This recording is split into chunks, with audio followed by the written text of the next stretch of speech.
অবৈধ সম্পদ অর্জনের অভিযোগে বরগুনা এক আসনের সাবেক এমপি ধীরেন্দ্র দেবনাথ শম্ভুর নামে মামলা করেছে দুদক।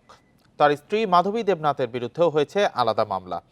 দুজনের 7.5 কোটি টাকার অবৈধ সম্পদ পেয়েছে কমিশন। বুধবার এই দুই মামলা করে সংস্থাটি।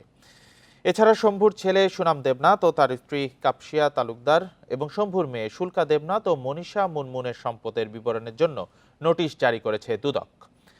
এদিকে উত্তরা ফাইন্যান্সের সঙ্গে জড়িত 8 জনকে আসামি করে একটি মামলা করেছে দুর্নীতি দমন কমিশন। এদের মধ্যে রয়েছেন প্রতিষ্ঠানের MD S M Shamsul Arefin এবং সাবেক পল্লী উন্নয়ন ও সমবায় প্রতিমন্ত্রী আব্দুল ওয়াদুদ। এজাহারে তাদের বিরুদ্ধে 2 কোটি 70 লাখ টাকা আত্মসাতের অভিযোগ আনা হয়েছে।